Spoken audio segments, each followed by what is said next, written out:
The NFL draft is ever closer, and today we look through the most exciting batch of players for this year's draft. It is rookie wide receiver time. And Ed, I'm going to start by saying the first three we're about to talk to, I have rotated around who is my one, my two, my three, till each has spent some time in that position. But when it comes to me picking my wide receiver one currently, my gut is telling me that it is this guy, and that is Jordyn Tyson. So his projected draft value has continued to fall. So according to Mock Draft Database, he was projected to go top 5 back in January, and we're now down to 14. And a lot of that is due to the fact that his numbers last year were down significantly due to injury. So the numbers seen up on there, 711 receiving yards, 6 receiving touchdowns. 2024, he had 1,101 yards and 10 touchdowns.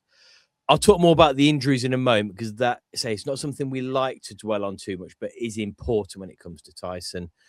Let's do some positives first, though. Great size for playing outside, 6'2", 195 pounds, but he's also physical and technical enough to be useful across the whole of the field.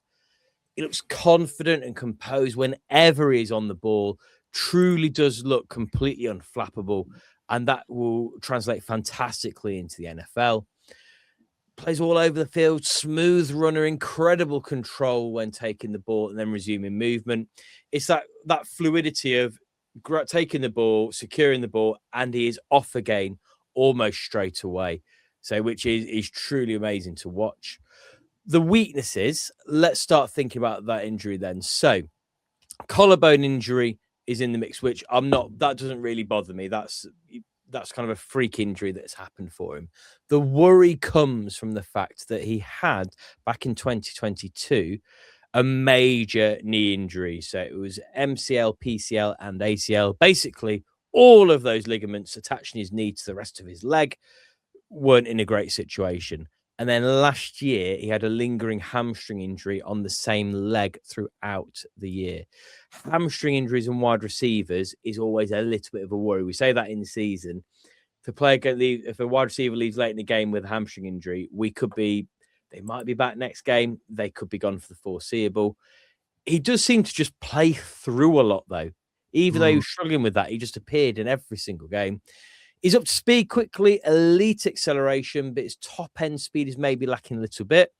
Makes complete sense why he chose not to run at the combine. If that hamstring isn't fully recovered, why on earth would you possibly go and run? Even if you're only at 90%, it would make no sense. He's a player I imagine will be doing individual medicals or doing a kind of a private medical where teams will go to kind of see him, what he's got to and where he's up to with his recovery. He's also not quite as elusive as you'd like him to be. When he hits the open field, he can be pressured by defenders quite a bit. But the reason he's my one is just it's that natural receiving and then carrying on. The way he reads the game, I think, is just a tier above the other two in this top 3. And without the injury worries, I don't think it would be a question mark at all for me that he is the wide receiver 1. We're going to talk about the other 2 at the moment, but would you put him as your 1, or are you looking elsewhere for your 1 in this year's wide receiver group? Yeah, I don't think he'd be my 1. I agree it's very close with those top 3. I feel a little bit like this draft class in receivers is just being slightly overhyped. I feel like after last year, when we were, there was a paucity of wide receivers. You had Ted McMillan, and then, of course, Egbuka came out of nowhere. We want a 2024 class, don't we? We want Roma Dunze, Brian Thomas Jr., Malik Neighbours, Lad McConkey, Marvin Harrison Jr. And I don't think this draft class is in that sort of stratosphere. I do like Tyson. I've liked watching his tape. The injuries worry me. But yeah, he'll go day 1, and he could well go top 10. So someone will invest. There are a lot of wide receiver hungry teams, and who will invest a high pick on him. And I expect him to have a good NFL career. But yeah, I'm maybe not as high on this class as is the consensus. He is currently projected to go pick 13 to the Rams, according to Mock Draft Database. But other teams that are mentioned in Mock Draft at the minute: Saints at 8, Jets at 16, the thing with these three wide receivers, Would you if pull the anyone trigger? who Would you pull the trigger at interested in 14 one of on a those- receiver? Say again. Would the Ravens pull the trigger on a receiver in the first Oh, round? I'm hoping so, and I'm going to mention the player who I really, really, really would like that to be shortly, who is my favourite player from this group. But I think if a team likes one, he could get any one of these receivers could go anywhere between 7 and 16, probably. I think it's feasible that any of them go there, and all of them may go there as well. Jordyn Tyson is going to be, if he starts to drop, we know it's the injury that is the concern, and that does not bode well for his future in fantasy as well. If you are joining us for the first time, you are not aware of the Bestball Bonanza, a large-scale best ball charity tournament raising money for the Beast of Memory Cafe, an amazing local charity over here in the UK, supports those living with dementia and their carers. Go back a few seconds, look back at that QR code, give it a scan, or have a look for the link in the comments down below and give us a join. We'll be drafting in August, and we would love to have you with us. Next up, though, Ed, is the exact player that I would like the Ravens to pull the trigger on, and that is this guy. It is Makai Lemon. Part of the reason why I'm so drawn to well is because I think the Ravens do need another wide receiver. I think he would be a great complement to Zay Flowers. And the last time I enjoyed watching wide receiver highlights and went down such a rabbit hole was Zay Flowers a number of years ago. Makai Lemon is so exciting to watch. He's drawing lots of comparisons to Amon-Ra St. Brown. The fact that in that play sign, how versatile he is. His draft stock has climbed steadily this offseason. He was expected to go around pick 16 in January and is now up to around pick 11. So he's being projected to go to the Dolphins at present. Strengths is a really polished runner, and his use of speed to help progress through those routes and throw defenders is exceptional. If he does get hit, he's more than capable of holding his own in those physical situations. Will NFL defensive backs let him get away with that? We shall find out. But he's also an absolute yards after the catch monster.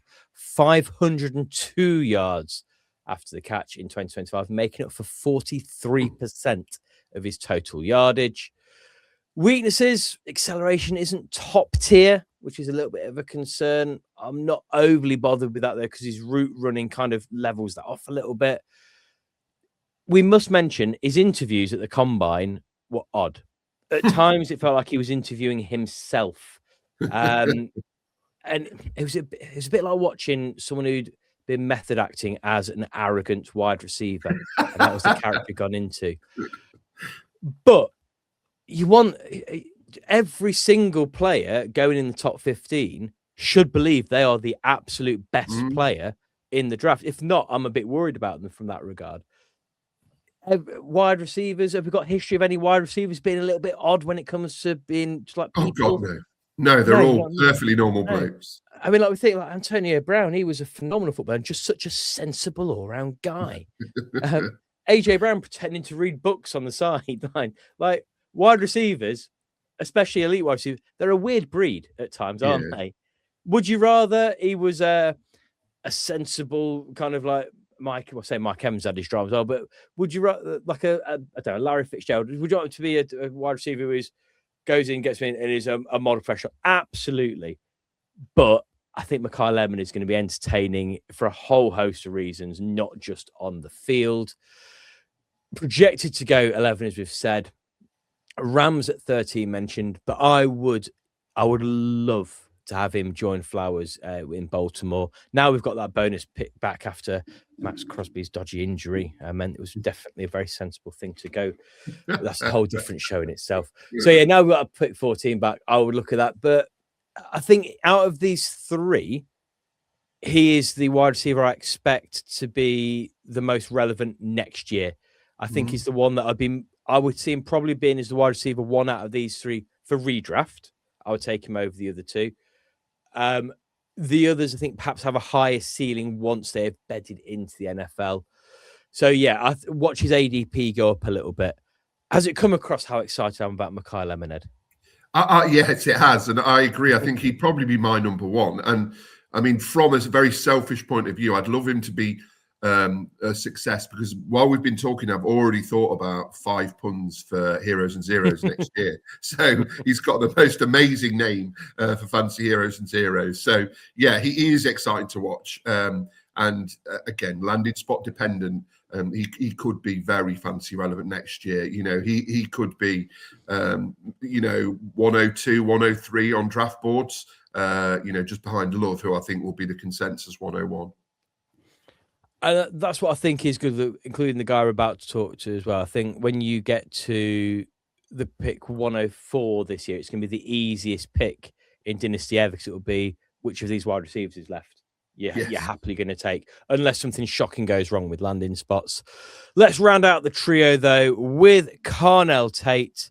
So when I started putting my notes together, he was my wide receiver 1, and he's slipped down to 3. And there's a number of reasons for that. I just want to start by pointing out when I was reading about him at the start of my rookie research process, when he just started college, he lost his mum. He'd gone on record talking a lot about how that kind of empowered him and driven him. And something we will talk a lot about with some of these rookies is, do they pass the personality test when it comes to be a professional athlete and just an all-round decent person? And I think you're going to get a hell of a lot of work ethic from Tate. I think you're going to get a model professional, both on and off the field. Sharing targets with next year's potential 101 in Jeremiah Smith, though, is why his production numbers are so low compared to the others. I'm not worried about those numbers whatsoever. So 875 receiving yards, 9 touchdowns. Yeah, we'd love those to be higher. But that's the problem when you're a wide receiver at Ohio State. It is wide receiver university. You compete with people all the time. I think I read that if he goes top 10, he will have the lowest target share of a top 10 receiver over the last 15 years or something. But it's to be expected. But when he's had the ball, he's been incredibly productive with it. Downfield as a threat, he's absolutely fantastic, which helps when you're 6'3". His wingspan means he just makes some obscene catches at times as well. Really intelligent route runner, which offsets that lack of top end speed to some degree. And he just seems to find a way to make himself open for his QB over and over and over again. Whichever QB ends up getting Tate is getting a phenomenal weapon who will make their life a hell of a lot easier. So speed is a little bit of a worry because his separation and yards after catch rely purely on his route running rather than that kind of breakaway speed. And he's very catchable in open field as well. I think my biggest question mark is, I put good across the board. That's unfair. I think he is very, very good at everything. Is he elite at any one or two things, though, to really separate him? Possibly not. My biggest worry is he's projecting so many drafts at the minute to go to the Browns. Like, talk about a player that I'm really going to enjoy watching. If he goes to the Browns, I'm just going to find that really difficult, Ed. As a Bengals fan, are you going to struggle with that as well? Or do we just draft for talent and forget the landing spot? Yeah, again, he's somebody that I've enjoyed watching, and he's got a good story, hasn't he? With what's happened to him, and I think he will go on to have a very successful career. He's in most mock drafts I've seen, he's gone off the board as wide receiver 1, and I'd love to see him end up at the Dolphins, actually, with Malik Willis. I think that would be interesting to see how that developed. And I think, you're right in that I think he's going to be a very, very solid receiver for whichever quarterback he ends up with. And from a fantasy point of view, I think he's pretty much nailed on as a home run, as somebody who's going to be relevant and someone who will go high in drafts. Yeah, I think, once again, he's going to go top 4 or 5 picks, absolutely, when it comes to your rookie drafts.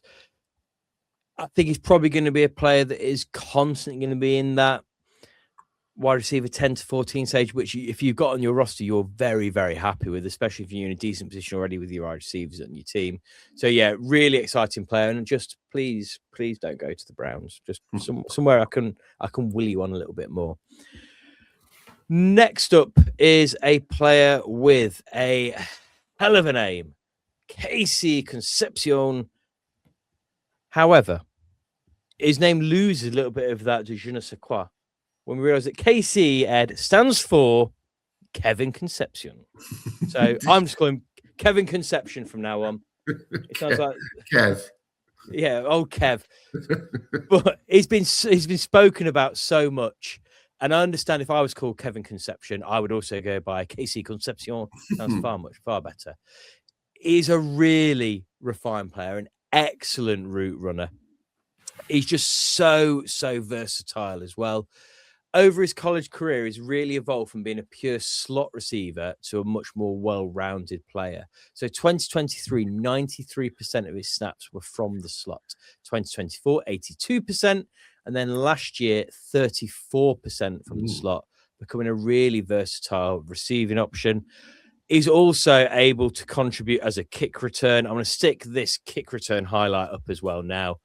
Just to get through that with players the way I've watched this so many times. Just a fantastic highlight to have on your record. Wait. This is the best bit. The defender. To be fair, first time I watched that, I thought he was like, you made a fake attempt to get him 10 yards behind him. I think he may have got tripped. But first take was. But yeah, he's so excited to watch, despite. Despite having really quick acceleration, he does lack a bit of top-end speed. I mean, you can see from the highlight, it doesn't really hinder him because he's so elusive when he is weaving in and out. Does have drops to his name. So I went back and had a little look about other players we were talking about being concerns from a drops point of view coming into the league. 2 players stood out on that list. Amon-Ra St. Brown, CD Lamb. So I'm no longer concerned about him being a drops concern because that can clearly be moved on from. Was it Jamar Chase who had weird hands and was going to be a failure because of it? It was Jamar Chase who made an off kind of a throwaway comment about how it was harder to see the ball because of the line not being around like in college. Yeah. So people made a huge deal that Jamar Chase, absolute bust. He can't even see the ball without a line. It worked out all right, didn't it? He's a really different sort of receiver. But when you're looking later in round 1 of rookie drafts, he is currently, when getting towards the second half of your rookie draft in round 1, where he's more likely to go, I would take him at 6, 7, 8, 9, wherever he says, I'm taking him at that point. If I'm drafting there and he's available, he's just the exact sort of player I'd love to take a punt on. He could be a late round 1 pick when it comes to actual draft day. He's currently being projected to go pick 30 to Miami. We're noticing a theme of the same teams that these wide receivers are being mocked to at the moment. I think all of these are going to be picking up someone in the first couple of rounds. I would love Concepcion to end up. He'd be another brilliant tool for Malik Willis. I think if he ends up somewhere like that, it's just going to be fantastic to keep watching. I also like the fact that he's being spoken about a little bit as a land spot. As another popular mock draft spot is Buffalo. So seeing him alongside DJ Moore and Khalil Shakir would likely limit his year 1 value. But what a spot and what a transformation that would be finally for Josh Allen to have a proper receiving group in Buffalo. If he slipped into round 2, I would be amazed for him to get past the Jets and Cardinals at 33, 34. I don't see him getting any further than that. Fancy outlook, because he's so versatile, it really does depend on who drafts him and what they see him being. If someone goes, actually, we want him to be a more of a slot player, firstly, you're spending quite a high premium to get that slot-only player, so I'd find that hard to believe. But because he's so versatile, we do need to see what he's going to be used for. He's risky, but I think outside of the top 3, the reason I've got him as my wide receiver 4 is he is absolutely the highest ceiling of those. So player I am hoping to get some shares of. What are your thoughts on Concepcion? He's another one that I really hope does have a couple of good games because he is going to be ripe for some good puns when it comes to fancy heroes on our main show next season. Indeed, yeah. The word you've come back to again and again is versatility, and I think that's a huge thing. Some of the receivers, one dimension is unfair, but he really is strong in a lot of areas. And I think, as you mentioned, if a team is high on him, they will go all in on him. So he could end up being a surprise pick earlier than maybe we anticipate. So yeah, I would not be surprised at all if he goes first round. And yeah, hopefully he'll have some fancy relevant games next year. My pick number 5 then is a player who is one of the biggest climbers in this year's draft. January, he was being projected on Mock Draft Database to be going in round 3. He is now up to going on average pick 24 and is being projected as high as pick 16 for the Jets in some mock drafts. And that is Omar Cooper Jr. Great yardage after the catch. So difficult to bring down. And if you've not seen any of Omar Cooper already, go and watch a couple of his highlight packages. The man loves, and if not thrives on contacts. He just seems to seek it out and then just carries on going. He's capable of getting above defensive players to claim high balls as well. That's his sort of special move on how regularly just towers above people, brings the ball down securely. His weaknesses, considering how physical he is, he does seem to struggle a little bit in contested catches, something that maybe can be kind of brought out of him a little bit. And he's not a great run blocker, which is going to be a flag to teams looking to draft him. And that's for our wide receivers. That's more a case of how frequent they see the field and how valuable they are to their team as well. So, as I said, at the minute, is being projected to the New York Jets, but it's also being mentioned at pick 23 to the Eagles, pick 24 to the Browns. He's another player that could drop into round 2, but I think is more likely to go latter end of round 1. I suppose how many wide receivers do go round 1? I think I'd say absolutely 3. Potentially, then it could stop at 3 and we have a run at the start of the second. Potentially, we see 6 go off the board, maybe round 1. What are your thoughts on Omar Cooper Jr.? Yeah, I mean, he seems okay. I don't really understand why he's risen so much in projections from round 3 to right up to round 1. He's somebody that I think will do a job somewhere. And I think, again, it just shows the state of some of the current teams who are desperate for wide receivers, which is why I think maybe this class has been slightly inflated, as I said at the start. I mean, don't get me wrong, Cooper's very solid. I'd take him as a wide receiver 3 for the Bengals, but is he a wide receiver 1? No, he's not. Could he be a solid wide receiver 2? Possibly.